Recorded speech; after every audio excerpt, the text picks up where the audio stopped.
1er Roi 19, 9. Et là, c'est bien ça? Il entra où? Dans la caverne. Élie, faisant référence à Élie, quand il fouillait de qui? De Jézabel. Et il y passa la nuit. Où est-ce qu'il a passé la nuit? Dans la caverne. Et voici, la parole de l'Éternel lui fut adressée en ces mots. Que fais-tu ici, Élie? Que fais-tu ici? Élie, il répondit, j'ai déployé mon zèle pour qui? Le Dieu des armées. Car les enfants d'Israël ont abandonné ton alliance. Ils ont renversé tes autels et ils ont tué par l'épée tes prophètes. Je suis resté, comment? Moi seul. Et ils cherchent à quoi faire? À m'ôter la vie.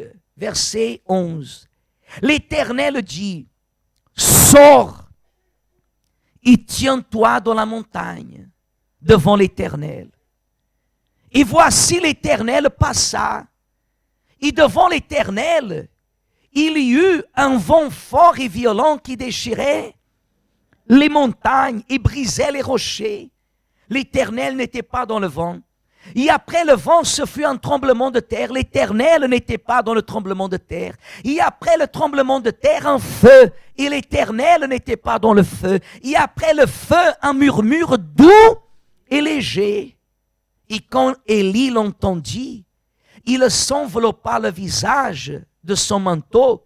Et il sortit et se tint à l'entrée de la caverne. Et voici, une voix lui fit entendre ces paroles.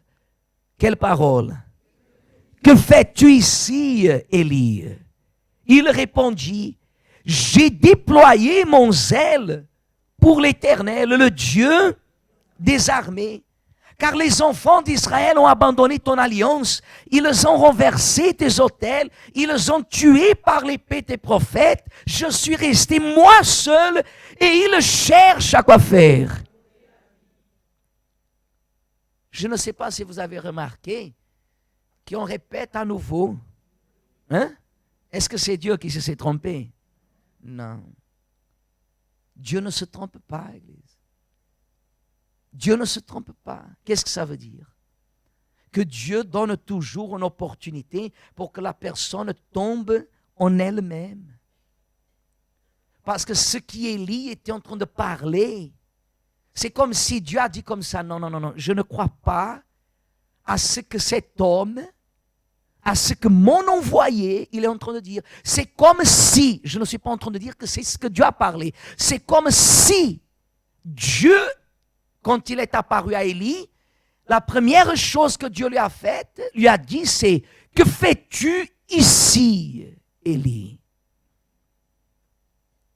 Et il a dit, les enfants de l'Éternel ont abandonné ton alliance, et maintenant ils cherchent à quoi faire.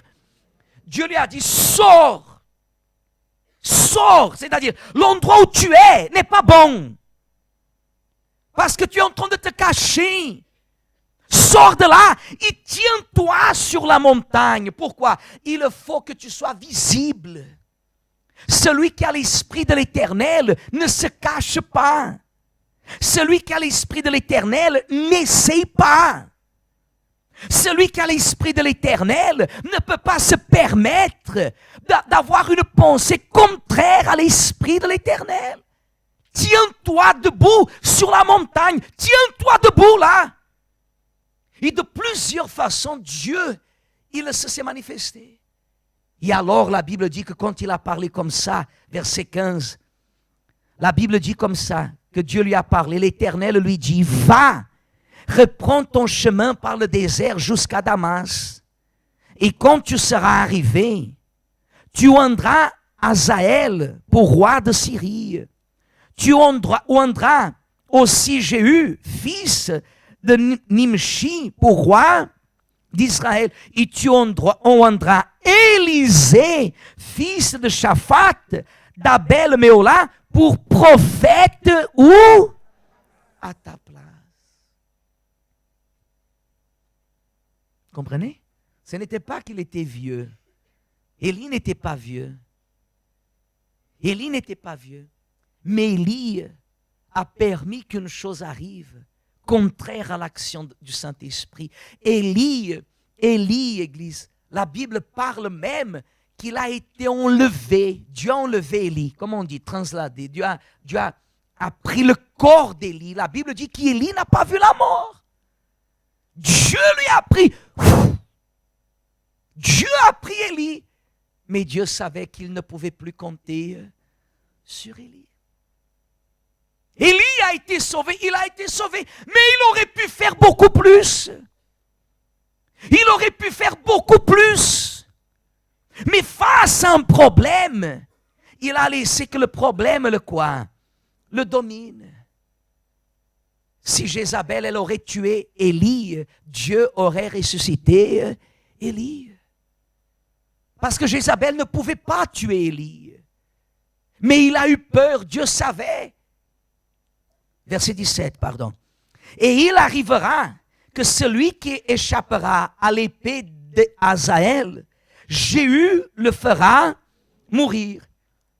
Et celui qui échappera à l'épée de Jéhu, Élisée le fera mourir. Voyez, Église, regardez-moi.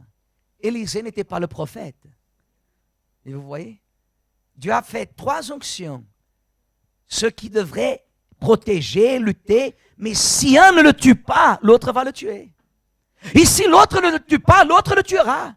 Et si l'autre ne le tue pas, qui va le tuer? Le prophète. Élisée va le tuer, même si le prophète il était là pour annoncer la bonne nouvelle. Mais s'il le faudra, Élisée fera ce que les autres ne feront pas. Pourquoi? Parce que l'Esprit de Dieu, il a la liberté. Dit la Bible, verset 18. Regardez comme il est intéressant. Mais, verset 18, mais je laisserai en Israël, combien?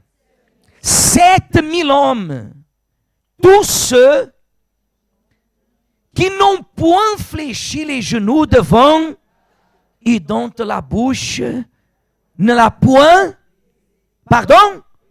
Verset 18, mais je laisserai en Israël 7000 hommes, tous ceux qui n'ont point fléchi les genoux devant. Là, Élie, il est resté comment? Il est resté comment? Ah.